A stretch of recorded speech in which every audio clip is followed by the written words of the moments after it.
Dan Bernstein Unfiltered. Unfiltered on 312 Sports.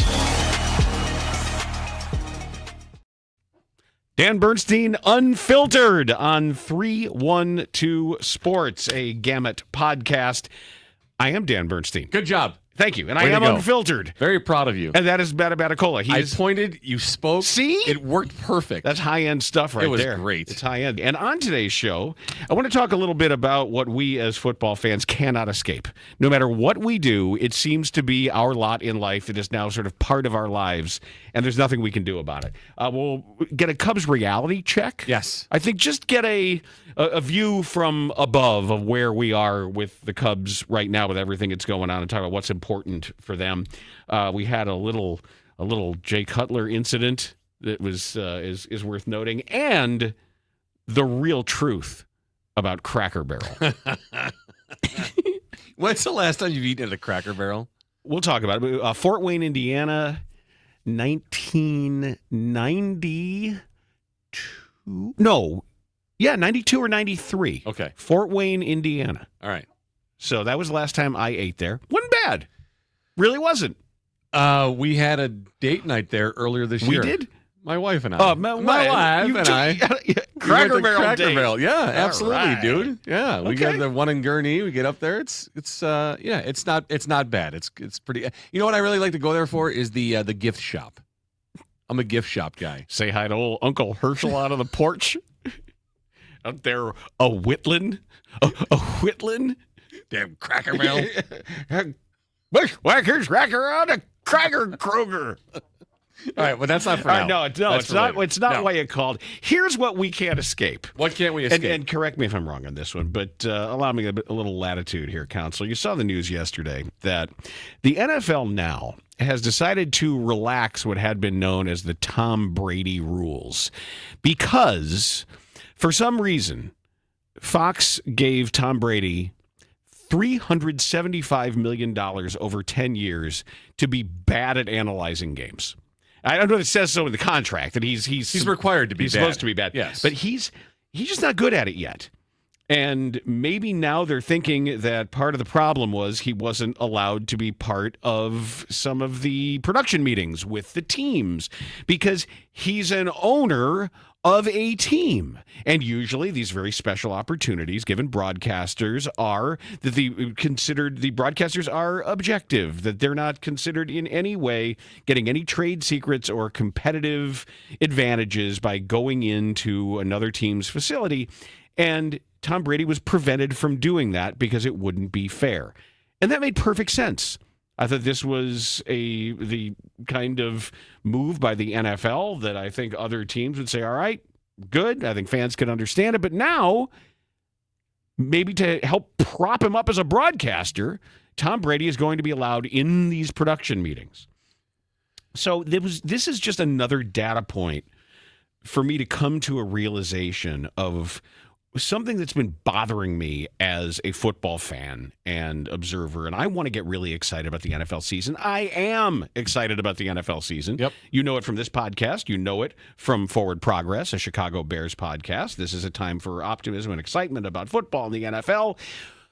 But we cannot escape old Patriots weirdness. We can't get away from it. We can't get away from the fact that Tom Brady, for some reason, has been shoehorned in to our football lives on the number one Fox team ahead of a guy in Greg Olsen who is 100 times better than Tom Brady. He's more than 100 times better. My God. Yeah, it's not even close. And Greg Olsen is good and getting better. Better. He's so good. He is a natural. Yep. And they won't give him the top platform because why? Because Tom Brady. Because fame and Tom Brady, because Tom Brady. And so now they're saying, well, we got to give him every opportunity here. He can't actually set foot in a facility, but if the meeting is at a neutral site, Like a Starbucks or something. or if it's on Zoom, Yeah. he's allowed to Or do they it. meet at Cracker Barrel for lunch. Sure. Yeah. Then Tom Brady can go. Well, now here's the question. Will that help him be better at being a broadcaster? Maybe, but Okay. that's only part of the Patriot I weirdness. don't think so. Okay. And, But- well, I'll give him a chance. Like Sure. I was able to kind of tune him out a little bit, but I mean he's bad in the Super Bowl. Everything's kind of in between with him. It seems like he's about ready to have a strong opinion, and then he mitigates it at the end. Like he didn't want to piss people off, and he still has so many friends around the league that he's still trying to be anodyne, and it doesn't work. But here is the other half of this whole Patriot weirdness thing, and that is this circus surrounding Bill Belichick. And it's going to be in our face. Get ready for it. Get ready. No matter where we go, no matter what we do. The reason it is because Bill Belichick's girlfriend makes for clicks. Yep. People click when they see Jordan Hudson. Yeah. That is page views. It is clicks. And believe me, she knows it.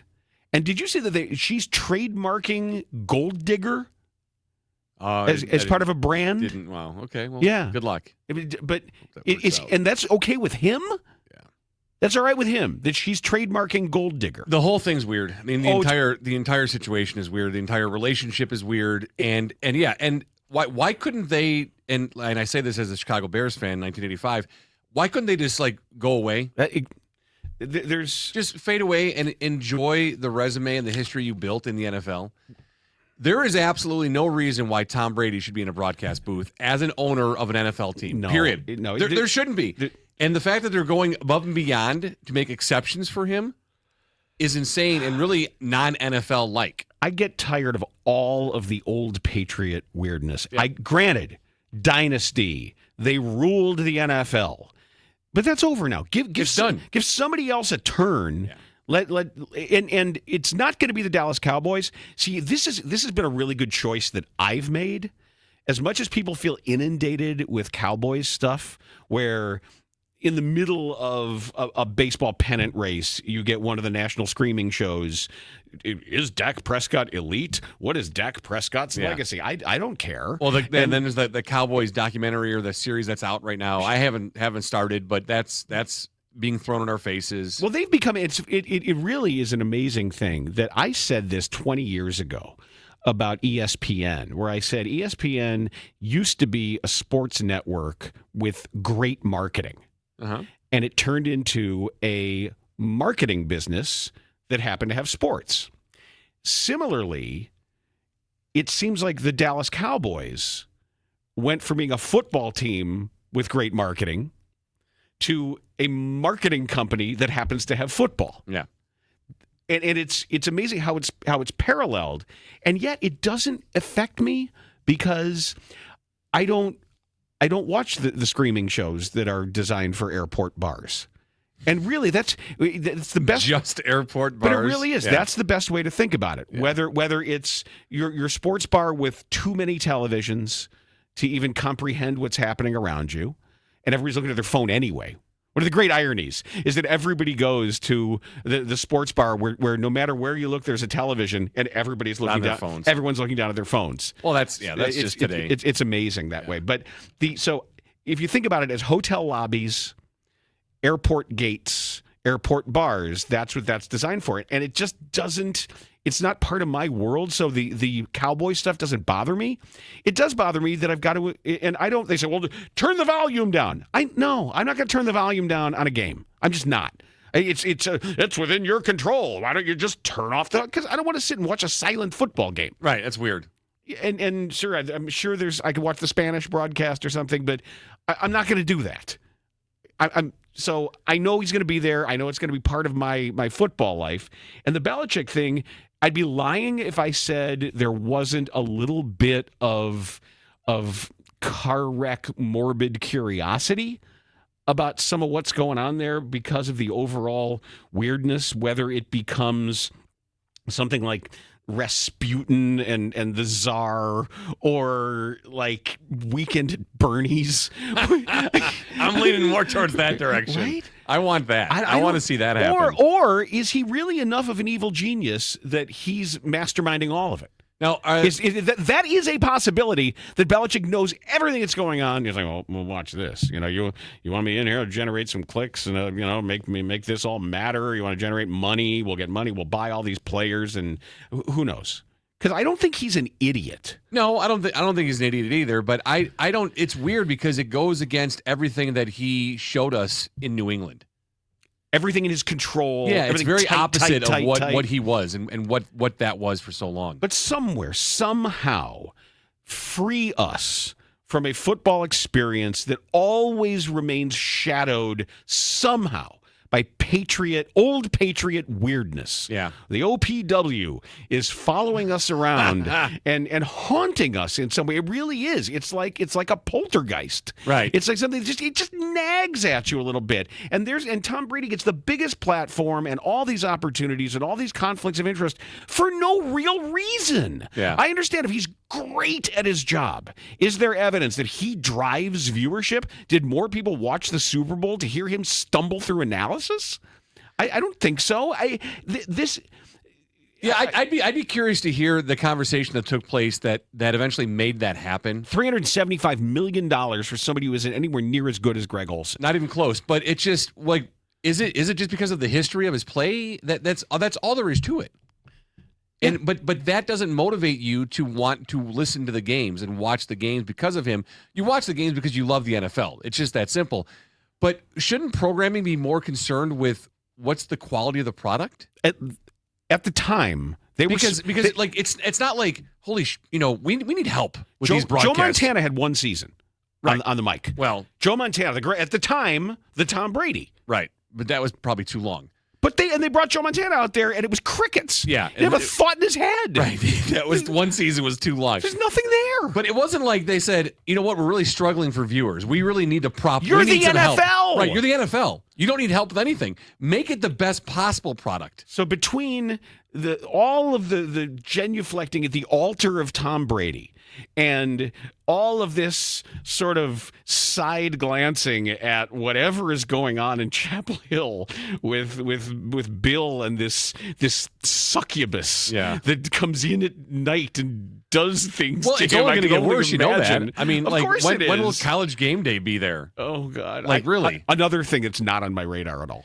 Another thing, it doesn't affect me. I don't think I've ever intentionally turned on College Game Day. Okay, so I'm not the biggest college football fan. No, I'm not. There are games and teams that I like to watch. Yeah, there are things I like to watch, but I have tuned into, like, deliberately watched, like, turned on College Game Day to sit down and watch it. I do find that entertaining. I'm not a regular consumer of it, but I do like it. And if I'm home and I'm not doing anything else on Saturday morning, I'll pop it on to watch. Okay, fair enough. I don't. But it's not every day and it's not regular. But I just, again, it's just the whole idea that you don't need to get better at the NFL. Like, you don't need to find ways to be creative to get new viewers. Yeah, if only we could hook a couple of eyeballs on this NFL thing. Let's try Tom Brady out. I think they'll tune in for Tom Brady. Goat. Let's get Tom Brady. Let's get rid of this guy who's fantastic at the job, who makes us better as viewers by watching his broadcasts. Let's get him out as quick as possible and get Tom Brady in there. Now, you know what? It would have been a perfect exit for Tom Brady at the Tom Brady roast. You do that. I thought the roast was very entertaining. You have that. I'm going to get on my boat and leave. And it's like, I watched that and said, okay, this is a guy that, all right, I get it. Tom Brady, you're a regular dude. You had a great career, the greatest ever. Now go off, sail off into the sunset, buy a team, enjoy it, live the life that you've created by being the greatest ever in the NFL. We don't need more of you. We needed less. It goes up to the highest levels of what that organization was, and it's still running on cheats and scandals, it's just tiresome, and it's running on fumes. Even the creepy old owner getting these sad hand jobs at a rub and tug. Ugh. Ew! All of it. It's weird enough. We don't need it anymore. Were the hands sad?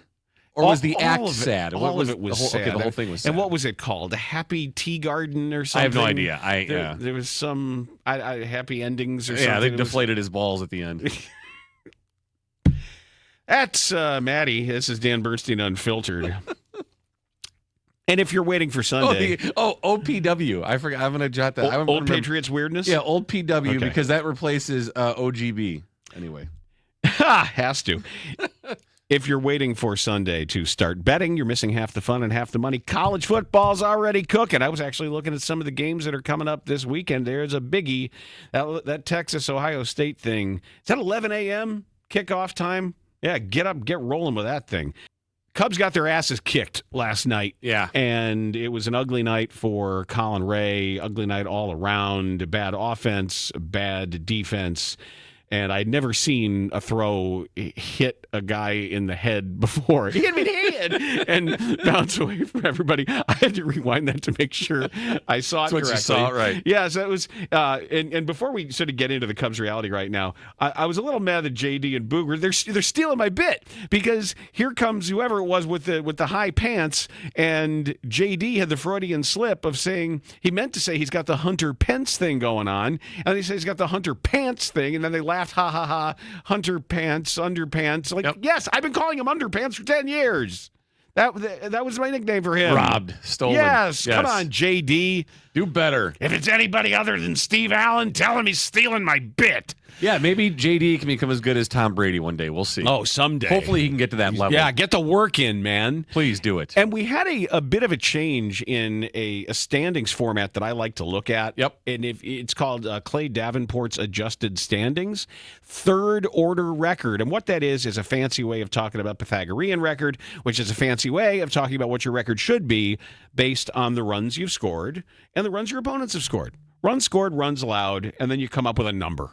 And for the first time in a while, the Brewers have surpassed the Cubs in third-order record. As of right now, based on the calculated runs. And the thing about third-order record, when I say it's a fancy version of Pythagorean, it's because it does take into account the quality of your opponents. And that way, if you're piling up... Where Pythagorean does not. Correct. Yeah. That's just runs. Just runs. And this says, look, we're gonna weight this so blowing out the Rockies doesn't help you as much as beating the Dodgers or the Padres, sure, or the Cubs, for example. And the Brewers now in third-order record are at 78.5 wins, and the Cubs are at 78 wins. Brewers, obviously, 83 wins. People want us to bring that back, by the way. Really? I don't think you really make a choice to bring something like that back.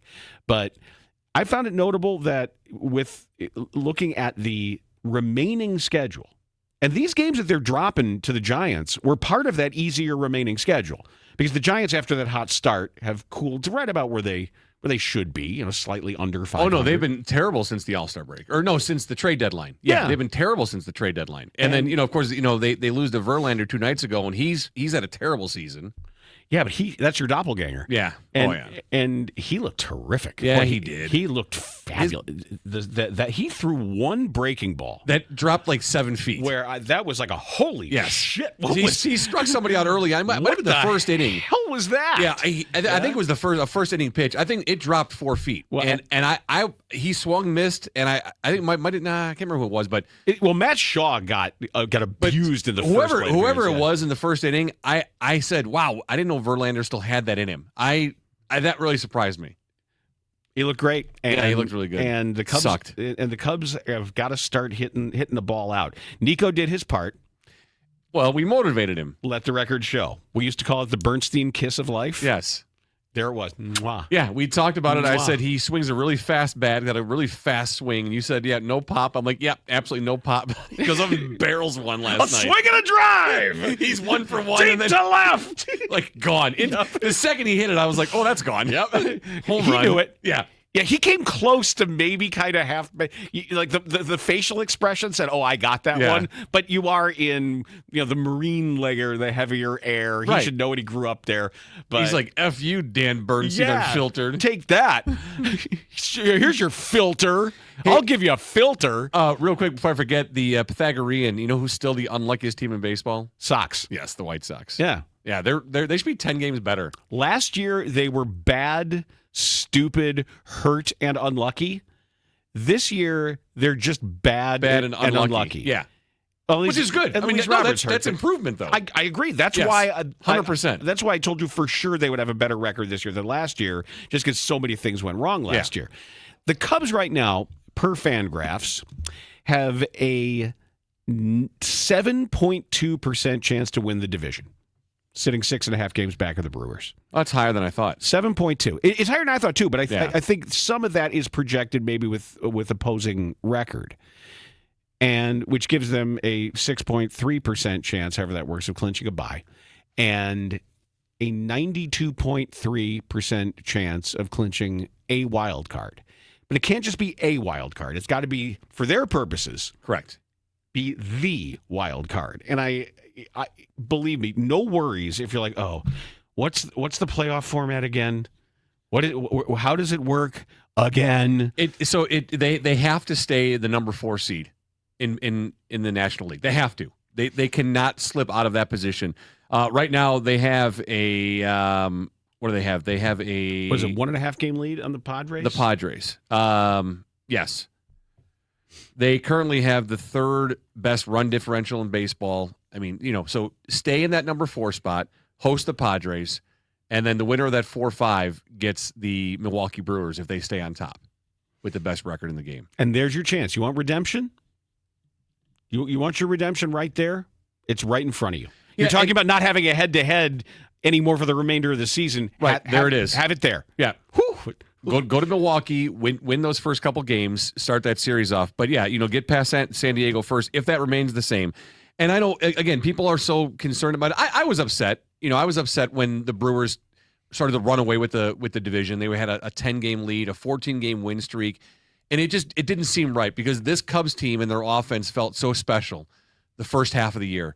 That it was like, this could be felt special because it was special. Very special year for the team. And all you have to do in baseball, and it's been proven, just get into the playoffs. That's all you have to do. Now, we don't want you going in there injured and playing your worst baseball of the year, but you'd have to get in. It doesn't matter if you're playing your worst baseball of the year. It really doesn't because the regular season, all it is an entry into the dance. That's it. The 162 determines the best teams in baseball. Right. The playoffs determine the winner of the World Series. Correct. Sometimes that's the same team. 162 spits out the 6 best in the league. That's it. That's all it does. And then you start at zeros and you go from there. Since the wild card era in 1995, 7 teams claimed the best record in baseball and then won the World Series. So it's a little less than 25% of the time. Of those 7 times, and I scratched the Dodgers out of there in 2020 because that was a 60-game season. Right. So to me, that doesn't count. Since that, so 6 teams, the Red Sox have done it 3 times. All 3 times they've won it.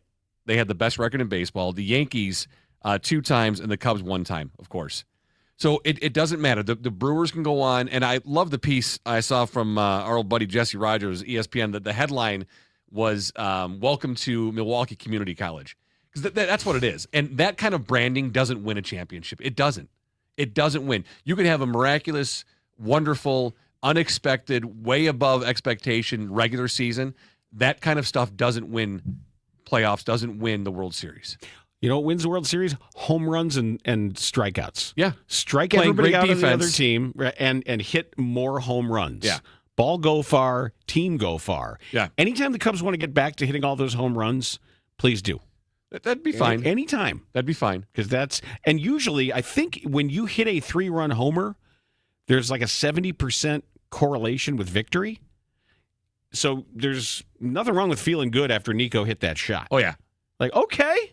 All right, 70% chance of winning this game. And then Colin Ray started nibbling around and leaving stuff right on the dong. You can't, with that fastball, you can't put it there. It's not doing much, right? Not there. He, after Nico hit that homer, so they were up 3-1 at that point, I was half tempted to go to my recordings on Xfinity and watch Bachelor in Paradise. I didn't, but I thought it was, might be close being over.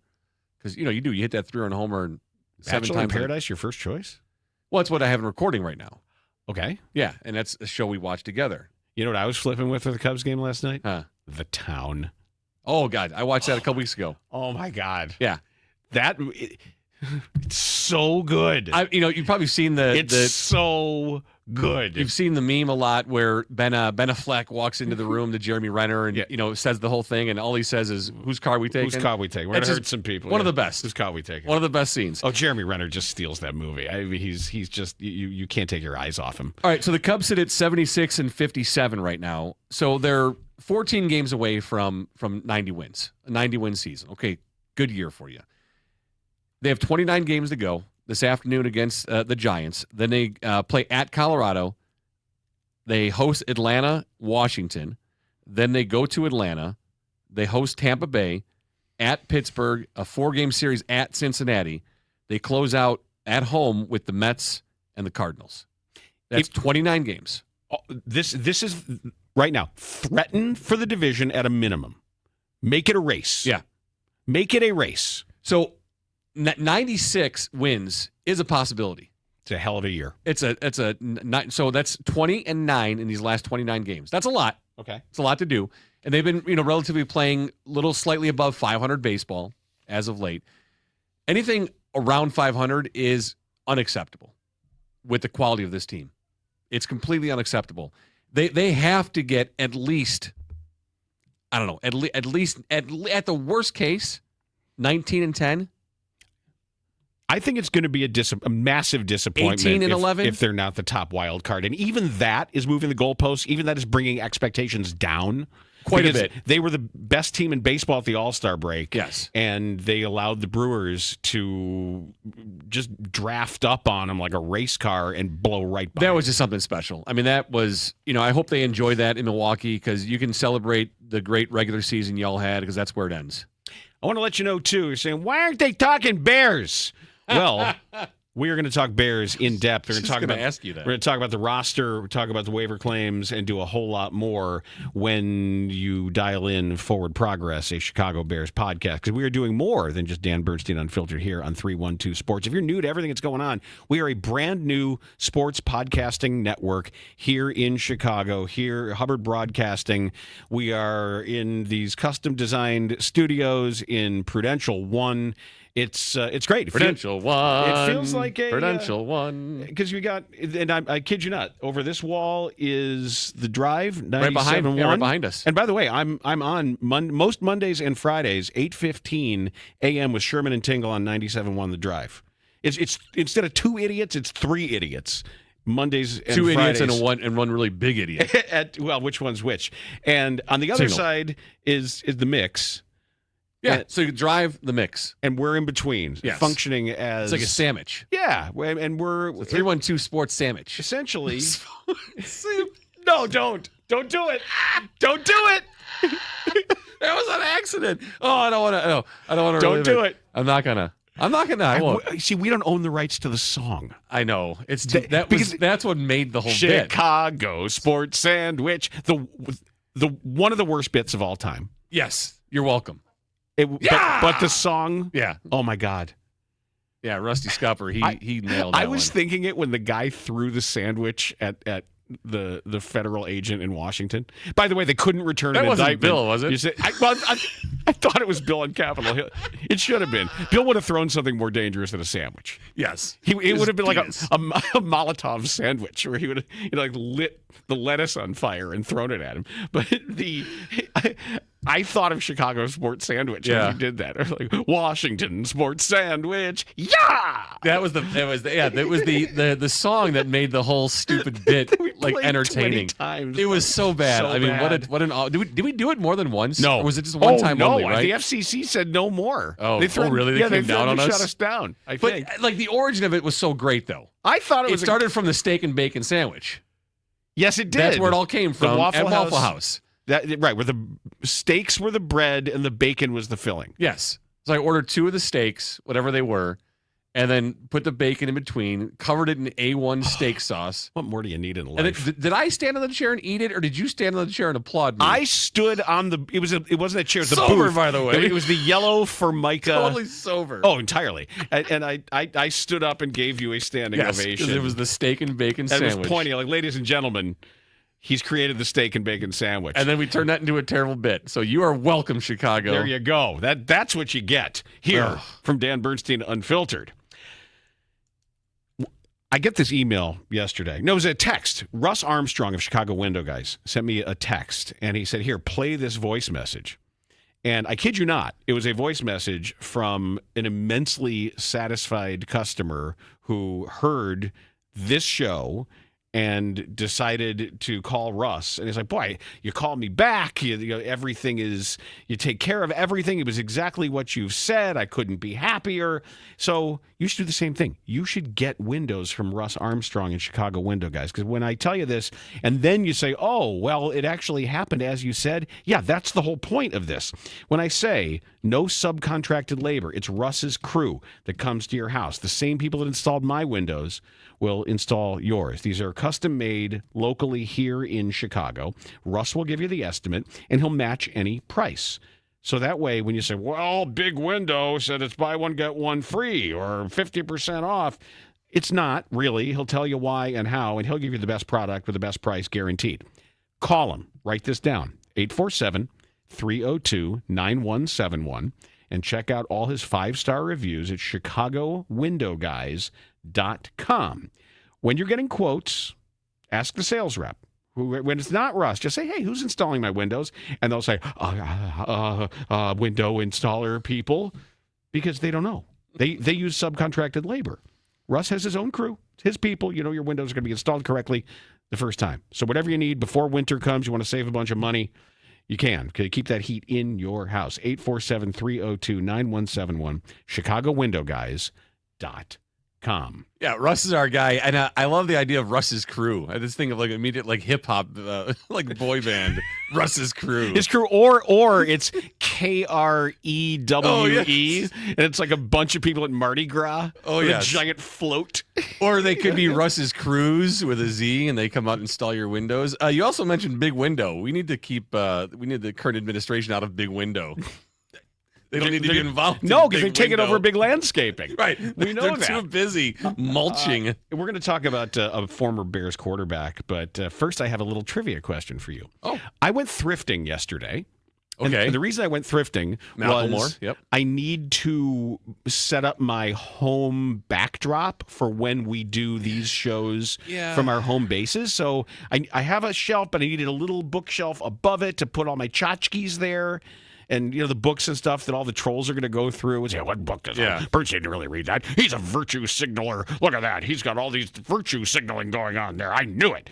Have fun with that. And I'm setting it up so you'll have fun with that. Well, the last Zoom call we did, you have it was the Joy of Sex in the background. Is it you multiple copies? It was like 30 of them. 30 copies. Autographed. Although you didn't write it. It was weird. 30 copies. You do book signings. It's a Joy of Sex, Joy of Sex, Joy of Yiddish. That's what Joy you were of doing sex. Your time off. That's all I was doing. You were out in front of the Jewels signing copies of the Joy of Sex for no reason. Even though you didn't write it. Didn't write it. Just signing it. Just offering. Big card table had them stacked up on there. Yeah. All right, so you're thrifting. Anyway, so I'm thrifting. It didn't work. I had to go and actually buy a small bookshelf, and it's fine. I found. I'm not even gonna tell you what's up there because you'll have to do the detective work to see I will, but is. I love you, and I'm like, why are you thrifting for a bookshelf though? I don't know. Like, why not just order one? Because I also found a sport coat. Okay, there. All right.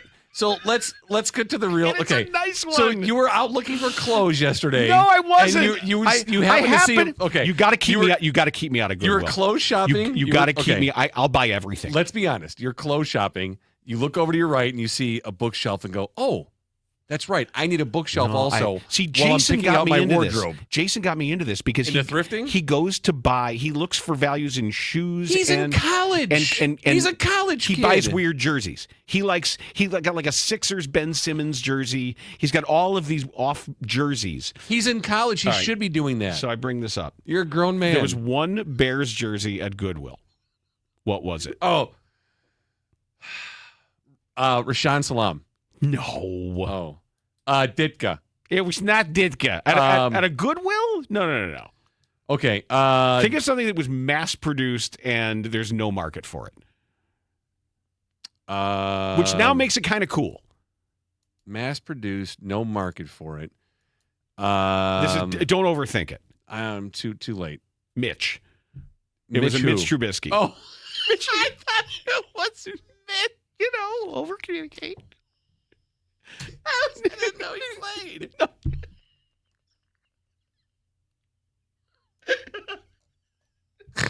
The fact he had to say just his first name. Trubisky. Thank you. Trubinsky. That was the only jersey that was there. It was a Trubinsky jersey? There was a Trubinsky jersey. So you got it? No, of course not. Speaking of Bears quarterbacks, our guy Jay Cutler, he had a little problem. He did. You got good hair, though, man. I'll tell him that. Yeah. We're just finding out that he's actually getting 4 days in jail. Yeah. Stemming from a DUI charge. Now, did we know about the DUI charge? Because it was old. Yeah, no, we knew. Yeah, I thought we knew about the. I have to go back and look at it. But again, you know what? I'm not going to rail on the guy. You shouldn't drink and drive. We talked about it on our first episode. I quit drinking almost 2 years ago just to be healthier and live longer. Mm-hmm. It's just not good for you. Plus, my own personal life, I've made more bad decisions while drinking than good ones. This is one that Jay can look back at. So I hope he makes those appropriate changes in his life, regardless of what you thought as the guy. Like he was bad body language and, Jay on the sideline smoking cigarettes. Great quarterback. I wanted him to be successful. Just, dude, get your life together. Here's the biggest question, though. Go ahead. Well, I just going to read the AP copy here. Go ahead. It said he was arrested in October after he rear-ended another vehicle with his pickup truck. Police said Cutler smelled of alcohol. Your mother was a hamster and your father smelt of elderberries. Now go away or I shall taunt you a second time. He had bloodshot eyes and was slurring his words. And according to an arrest affidavit, Cutler offered the other driver $2,000 to not call the police and let him drive away. Oh, I'm thinking, ran into me. I'm thinking how you get that number. My guess is that's the amount of cash he had. Oh, 100%. That's what he had on him. Yeah. He kind of 100%. So what do I got here? Because he's not running to the ATM. Right. He's not going to zell him. He had $2,000 on him. Why? $2,000 in cash? He's a big baller, man. Go to the track. How much do you carry with you? Nothing. Oh, that's not true. Let me see. I have $1,500 on me at all times. I will tell you right now. I've got the receipt for my bookshelf so I can expense it. I have. Do you really? I have the receipt from my Chinese food. I can't expense this. You could. I can expense Chinese food. You had randomly. A business meeting. Did you have a business meeting? Yes, with the Chinese food. We had a long discussion with the Uber guy, the Cantonese roast duck. 10, 15, 16, 17. Is that what 18, you had? Wait, 18, 38, 58. You have $58 on lot, you? And the reason is, do you really? The reason is that I went to Park Bait, the bait shop over at Montrose. Okay. My buddies, Stacy and Corey and Brian. How much bait do you buy? Well, it's all cash. So if I'm going to use that ATM to get cash with a $3 charge, instead of getting just $20, I'm going to get more to make it worth my while. And then it's $2 for sinkers if I need sinkers. Is that really how you think? So if you only need 20, you'll get more money so that it makes more sense to have the fee. Doesn't the fee get reimbursed back to you through your bank? No, I don't think so. Does it? It should. Why? Because I use PNC, and if I use a non-PNC ATM, I get that reimbursed at the end of the month. I don't know. Maybe it does. Maybe it doesn't. I haven't figured that out. But you shouldn't carry that much money on you. First of all, $58. Yes, I know. I really shouldn't. It's silly. It's ridiculous to be carrying around that much money. People are going to target you for that money now. I know. So Jay Cutler refused a field sobriety test, and he was taken to a hospital where a blood sample was obtained after getting a search warrant. Police said they also found 2 firearms in the car, including a loaded pistol. What the hell? Yeah, that's the biggest. Why are you rolling around with guns? What the hell? Right. What do you have a loaded pistol for? Right. What are you doing? Are you? I mean, he's Jay Cutler riding around Nashville, right? What are you doing with a gun? Yeah, loaded in your car. What good is going to come of that? What enemies are you under? From who are you under siege in Nashville? Yeah, I don't get it. I mean, $2,000. I mean, we're just assuming that he had the $2,000 on him. That's why you'd offer that. And that was my assumption. Next time, rear-end me while we're driving, is I'll take the cash. I mean, it's a nice little payday. Yeah, I'd have been like, "Can I get your autograph? Get a hug?" Don't care. What hair product do you use? Because your hair looked great in the mugshot. That's a fantastic hair. He's got really good hair. I'll take the 2,000. Well, I know exactly where Jay Cutler would fit in, and that is at the Top Golf in Naperville. This is becoming our favorite story. Oh, it always has been. It happened. I love Top Golf, by the way. Yeah, but it's the one in Naperville. Yeah. Is where you go to get arrested for having a gun. And we know what they do. They just walk around and look for guns. They're not bothering you. They're not patting you down. They're not invasive. But last week, Johnny Lee Cameron Wright of Hazelcrest was taken into custody, according to the Chicago Tribune, by Naperville police on one count of aggravated unlawful possession of a weapon by a felon and aggravated unlawful possession of a loaded weapon without an FCCA or FOID card. Here it was. Foot patrol of the Topgolf parking lot observed a handgun in plain view in an unoccupied Kia Forte. Naperville police spokeswoman Kelly Munch said, not to be confused with Kelly Wunsch, the former White Sox hurler, right? submarining lefty, Yes. Right? One of the guys got his ass kicked by the Mariners in that horrible series. They learned the registered owner of the vehicle, identified as Wright, had a previous felony conviction out of Indiana. They waited till he returned to the vehicle. They asked him about the weapon, and they removed it as part of the arrest. So this keeps happening. Now, yet another reason to bring in the National Guard. So they can patrol federal Top troops. Golf and So we got the list now. Landscaping, mulching, edging, all the stuff that you need around, weeding, power raking, and garbage pickup. They're doing that in Washington. How about can they do power washing? Absolutely. Power wash Sure. also? Okay. Sure. All right. You power wash all the grit and grime off your porch. How about architecture? Like if I have a plot of land, I need something done with it. I want it to look festive and Army Corps of Engineers. I think they'll send them in to do that. But I think that federal troops should be deployed to Naperville simply to manage all of the just Top obvious, Golf though, not Naperville just itself. Top Golf. Just Top Golf. Just the parking lot at Top Golf. We can crowd them with these beige tanks and now, everything else. Would that also include now not the Schaumburg location because that's where we go. Like the kids, the wife, we love going to the Schaumburg one. Mm-hmm. They'll stay out of there so I can. Apparently, because I have all my ammunition in the back seat.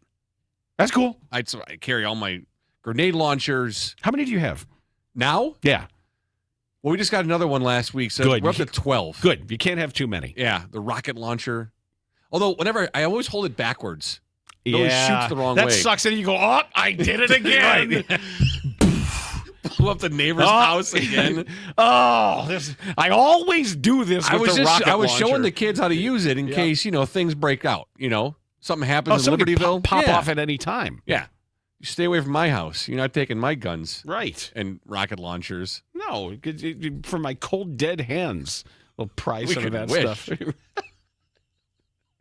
So, Jay, I don't know why you have the gun, but I guess he surrendered it. So yeah, and stop drinking, pal. Get yourself together. Stop drinking. Maybe come on the show. We mentioned Cracker Barrel a little bit earlier in the show, and I've got a little thought on this whole kerfuffle that is going on regarding their logo and Uncle Herschel. Cracker Barrel got in a bunch of hot water for changing their logo because they always had the old dude. And some people, I guess Cracker Barrel, officially their corporate office calls him their old timer. And other people refer to him as Uncle Herschel for some reason. Yeah, I've never heard that. I'm not disputing it, but I've never heard it. And it's an old white guy on the porch. Is it a rocking chair or just like a wicker chair? Looks just like it's not a rocking chair. Okay, and he's sitting on the porch and he's next to an actual Cracker Barrel, and he's eating crackers, or is he whittling whatever he's doing? He's playing the ham bone, spinning old yarns about the antebellum South and their heritage, and that was the logo for a long time. And they changed it, and of course that was an aspect of going woke, and everybody got all angry, and their stock tanked, and it became the latest political culture war flashpoint. And now they've backed off, and they said they're going back to the old logo because God forbid they get away from their proud Southern heritage. Now, the new logo, though, it was terrible. That's the thing. The new logo sucks. It was just the same color, and it just says Cracker Barrel, right? But it's bad. You can't tell really what it is. I don't like the new logo. Okay, I understand it. Like, it has nothing to do with heritage or crackerism or anything else. Capital C and a B, and the C rolls into the B, and then you have the racker comes out of this. That's fine. I don't know what's terrible about it. I didn't like it. It's very easy to. I mean, it's not like I look at it and go, "What is this?" It says Cracker Barrel. The one thing I really liked at Cracker Barrel that was memorably good to this day, their turnip greens. I like the food. I'm not gonna. I loved their turnip greens, and I've only been there once.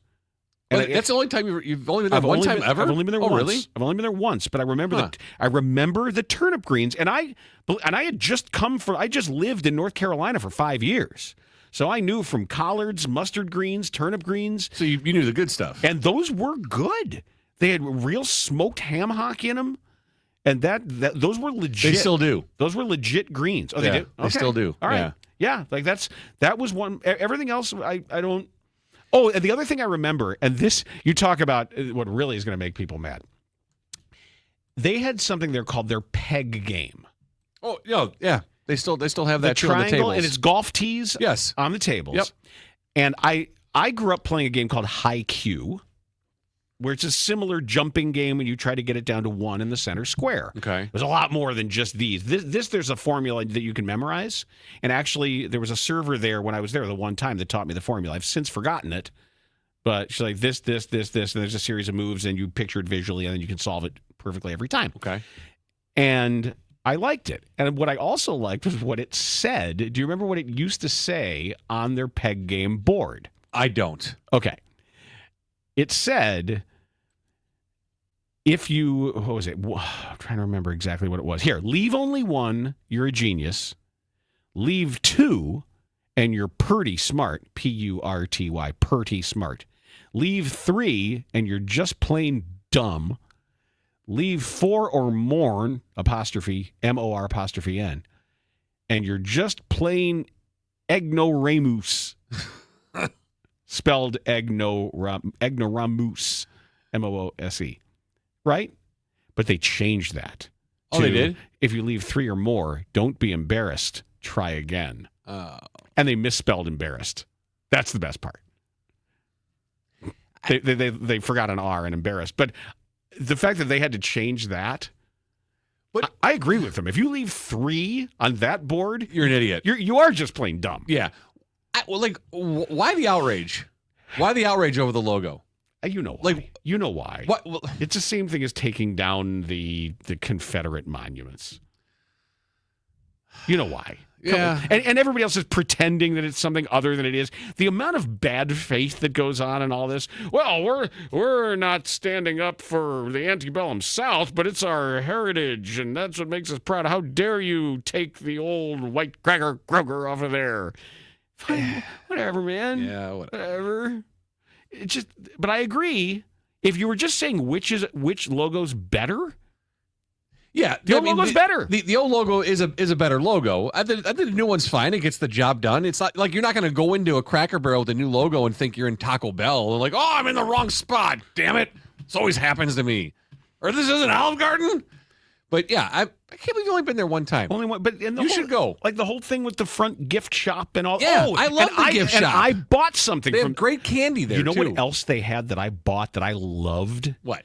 They have great toothpicks. They have the toothpicks that have the little toothpick rest on the end. There's like a beveled. Okay. There's grooves in the top. For what purpose? You break off the very top of the toothpick. Okay. And you set down the little cylinder, and then if you are using the tooth, and it's good because it's made of like some really good wood, like remember Dusty Baker used to send away for these special toothpicks. Yeah. I don't know if there was a Dusty Baker level toothpick, but you could then use the top of the toothpick as a rest for the toothpick tip, so it wouldn't touch the table. To go back to use it again? Yeah. What? I've never. I dug into my gums with a toothpick, though. I've never been. Oh, it's good for you. It's a gum stimulator. It's good for you, and it gets all the gook out of You there. know what else is good for you? Brushing your teeth. That's really good for you, too. It's not zero sum. You jab a piece of wood into your gum. It's not. You don't jab it into your gum. You gently clean around there to get stuff out. I remember I bought a big package of toothpicks from that Cracker Barrel in Fort Wayne, Indiana. So, okay, and you were college age, correct? No, I had just started with the Rockford Lightning. Okay, so you were 24 or 5. No, I was right. That was that's right. Yeah, I forgot. You graduated from Duke when you were like 12. No, it was 92. I was 22 or 23, yeah. Okay, so when I said you were 24 or 25 and you had that exasperated look on your face, like how wrong I was. You're wrong. Okay, I said 24 and you said you were 22 or 23. Right. So you were wrong. You're such a penis. I'm such a penis. All right, so you're 23. Yeah. And not as old as 24, but you're 23. Nowhere near. And you go to Cracker Barrel for the first time ever. Yes. Only time you've ever been. Yes. And then you enjoyed it. Yes. You enjoyed the collard greens. Yes. And you buy turnip greens. Turnip greens, sorry. And then you buy a big package of toothpicks. I did. So you're a 23-year-old kid, and you're like, I need toothpicks. I like toothpicks. Okay. You're so weird. No, I do. Because my dad always. I've never seen you with a toothpick ever. I've never seen you. Well, I don't walk around with them. I'm not UL Washington. You buy packages of them. You should walk around like there's smokes in your mouth. No, it's not an affectation. I don't always. It should be part of your bit. You think I should be toothpick guy? Yes, for the podcast. You want to see you. Remember UL Washington, right? The shortstop for the Royals. He replaced Freddie Patek. I don't remember. And he always had he played with a toothpick in his mouth and his pants. Yeah. And a pigeon in his pants. No, but he always had a toothpick in his mouth. And broadcasters always say, for all you kids out there, you don't want to have the. Did he slide head first, the toothpick in? That would be bad. Well, no, because they all had their vials of cocaine in their back pockets. Right. That's why they were sliding head first at the time. Was that the toothpick was used to make the lines in the dugout? In that time in MLB? Probably, right? Probably. All right, so I think you need to go. I want to take you. Leave? No, it's a Cracker Barrel. I want to take you for dinner one night to Cracker Barrel. Okay. I think because if you come up by me. Do I got to go to the one in Gurnee? You go fishing. Yeah, okay. You can fish. Yeah. Meet me. Okay. And I'll take you to Cracker Barrel. All right, get a little fried chicken and some white sausage gravy. So there was a rotation I had with my mom as a kid. Mm-hmm. And Cracker Barrel was on that rotation, along with you remember Bob Evans Farms restaurants? Oh, absolutely. So that was like her favorite. A good Yankee pot roast there. They did have a good, and their grits were real good. Love their grits. Are these magic grits? You can kiss them too. And that and Pizza Hut that was our rotation with my mom. That was a rotation. My mom's favorite place. Let me guess. Hang on, let me guess, because I know your mom's favorite ginger ale is terrible. Yeah. Is her favorite is it like a fast food chain? It doesn't exist in this iteration anymore. Okay. But it was a thing when my mom would Houlihan's. When my mom Bennigan's. I told you the story before. When she would get bored, and I was in grade school, she would call the school. She would say I had a dentist appointment to take you out, and then we go to a movie. Too many toothpicks. Yeah. No, we go to a movie. Okay. So she's like, Blazing Saddles is playing at the Deer Path. I said, do I have a dentist appointment? Nah. She was bored. And then we would go, you want to go to Poppin' Fresh and get patty melts? I'm like, hell yeah, I do. Poppin' Fresh. Before it became Baker Square. Yep. When it was still Poppin' Fresh, the one on Waukegan Road by what used to be Sara Lee, I think it's now a Rosebud restaurant, they had a black bread patty melt. And it was good? Black rye. Yeah. Oh, it was so good. And then you finish with a nice piece of lemon meringue pie. She had the French silk. Yeah, we used to. I totally forgot, but we would go to Baker Square a lot too. That was a big dinner spot. Baker Square. Yeah, Poppin' Fresh was so much better though. Weren't they the same? Poppin' Fresh is better. Do you like rye bread? Love it. Yeah, I love rye bread too. Love rye bread. One of the old guys that I bited up with on the cruise, on the Italian cruise, my guy Mike. Yeah. That's not the guy that was selling you the olive tree. No, that was a different guy. Okay. Mike is a guy who at 55 retired from his job and became a flight attendant. Wanted to become a flight attendant and did it at 55 for 15 years. He did it. So anyway, Mike every morning would get rye bread toast. Awesome. Yeah. That was my grandfather. Right. My grandfather in Buffalo, every morning there was a diner called Ralph's, and he would go to Ralph's and he would get rye toast. I think it's delicious. A lot of people don't like rye bread. They're wrong. They are wrong. They're wrong. It's got the lactic acid in it. Right. So like my choice of like deli sandwich is ham and Swiss on rye. That's my choice. Okay. It's dynamite ham. Mine would be pastrami on rye. But I like the Crocus ham, though. Crocus? It's good. Oh, it's my favorite. You don't like ham off the bone ham? I don't, because I like big Polish canned. Yeah, I do. Really salty, and it's in that like gelatin kind of liquidy stuff that's on your fingers. That's good. It's the best. It's good. Yeah, do that with some pickle, Swiss cheese, rye, mustard. There's your advice for the day. What more do you need? Good to go. This has been Dan Bernstein Unfiltered. We have a lot more coming your way tomorrow, and don't forget, we're going to dive right in now to Forward Progress, a Chicago Bears podcast. So make sure you grab that as well. We're going to have all the latest on what is going on with your Chicago Bears. That is the place to find your in-depth Bears discussion. Make sure you subscribe, you rate, you download all of the things that you do on which you click, whether it is your YouTube subscription or Apple and Spotify and wherever you get your podcast. Make this a daily part of your life because it's perfect. It's bite size. You want to go walk your dog? We're here. You want to drive home from work, or you're sitting on the Metra, whatever you want to do. You want to take a long lunch? I'll let you do that. I'll write a note for you. Go ahead and do that. We're here for you here on Dan Bernstein Unfiltered. Dan Bernstein Unfiltered. Unfiltered on 312 Sports.